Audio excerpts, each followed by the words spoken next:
Olha só que história. Em São Paulo, bem debaixo de um viaduto, existe a memória de um lugar que chamavam de Largo da Banana.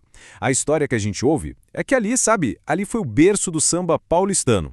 Um lugar que, pof, simplesmente sumiu do mapa. Mas e se esse desaparecimento não for bem a história toda? E se tiver algo mais? É isso que a gente vai desvendar agora. Pois é, essa é a versão oficial, a que a gente encontra hoje em dia. Está lá cravada numa placa comemorativa. E é uma narrativa bonita, né? A gente pensa num reduto da cultura negra, pulsante, que acabou sendo engolido pelo tal progresso. É uma imagem forte, que mexe com a gente. Só que, quando a gente começa a cavar um pouco mais fundo, a pesquisar as fontes da época, as peças não se encaixam tão bem. Um verdadeiro quebra-cabeça começa a aparecer. E a história do Largo da Banana, bom, ela parece ser bem mais complexa e talvez muito mais reveladora do que o que está escrito naquela placa. Então vamos lá. Vamos começar a montar esse quebra-cabeça partindo justamente da contradição que essa placa ajuda a esconder. Porque, olha só, durante décadas, mas décadas mesmo, a história que se contava era outra, completamente diferente. A imprensa da época não falava do Largo da Banana como um berço cultural, não, pelo contrário. Era pintado como um lugar perigoso, um foco de crime, de briga, de tudo que não prestava. E aí é que está o grande mistério, né? Como é que o mesmo lugar pode ser ao mesmo tempo um berço da cultura e um covil de criminosos? O que estava acontecendo de verdade no Largo da Banana? Para a gente começar a entender isso, a gente precisa olhar para quem contava essas histórias, de onde elas vinham, e quando a gente faz isso, a resposta mostra que não existia uma, mas duas realidades totalmente diferentes sendo construídas. A comparação é chocante. De um lado, a gente tinha a imprensa tradicional, do outro, a imprensa negra da mesma época. E elas não podiam ser mais diferentes. Enquanto uma criminalizava, mostrava a população negra em um contexto de negação, a outra celebrava a beleza, o trabalho, a contribuição dessas mesmas pessoas para a cidade. E tem um caso que ilustra isso de uma forma, nossa, muito forte.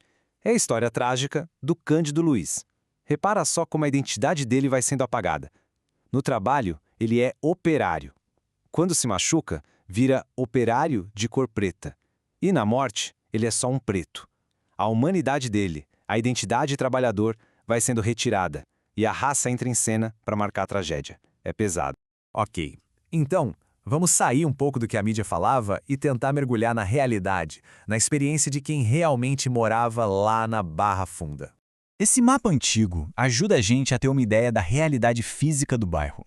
Era um lugar totalmente definido pela indústria, pelas linhas de trem e, claro, pelo trabalho precário. A vida ali no dia a dia girava em torno dos trilhos. E a vida não era fácil não, era bem dura na verdade. Trabalhadores negros, imigrantes europeus, todo mundo dividindo um bairro com condições super precárias. Isso tudo enquanto a cidade de São Paulo vendia uma imagem de progresso, né? Mas o interessante é que, de forma muito inteligente, eles pegavam esse termo operário e usavam a seu favor para exigir direitos, para pedir melhorias. Era um jeito de dizer, ei, nós também estamos construindo essa cidade que vive nos excluindo. Então, fica a pergunta. Como é que essa realidade tão dura, tão complexa, virou essa história bonita, esse mito romântico que a gente conhece hoje? Bom, é aqui que a nossa história tem uma grande virada. Chega a década de 70 e um grupo de pesquisadores, de artistas, olha para essa história e decide que ela precisa ser resgatada. Foi um movimento super bem intencionado, com o objetivo de dar voz aos antigos sambistas. O foco deles era muito claro, construir uma memória de resistência cultural negra, de valorização das raízes africanas. E a leitura que eles fizeram, a leitura acadêmica da época, foi de que o samba da Barra Funda, os batuques, era uma forma de resistência. Uma conexão direta com a África, com a religião africana. Uma história muito poderosa, não dá para negar. Só que aí, a gente vai ouvir o que os próprios sambistas diziam, e a história começa a ficar bem mais complicada. Essa frase aí é do Dionísio Barbosa, um dos maiores nomes da Barra Funda. Ele falando da importância da religião católica. Isso cria um ruído, né? Não bate exatamente com aquela narrativa de uma resistência puramente africana que os pesquisadores estavam construindo. E não para por aí.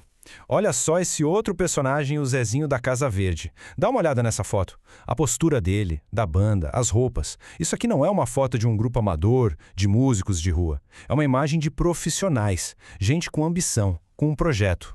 E essa citação dele é muito reveladora. Para eles, a questão não era só preservar uma tradição, resistir.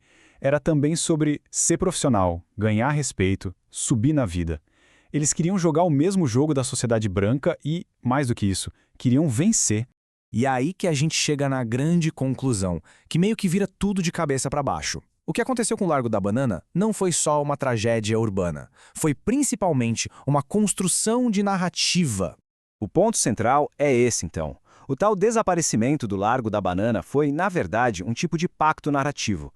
Um acordo, talvez não dito, entre os pesquisadores e os artistas para criar uma história mais simples, mais direta, que servia muito bem para as discussões e para as lutas dos anos 70. E o que é que se perdeu no meio do caminho?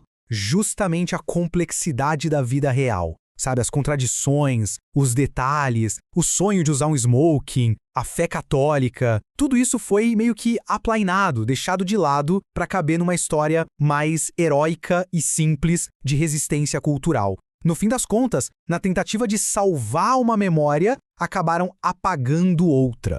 E isso tudo, claro, leva a gente a uma reflexão final, né?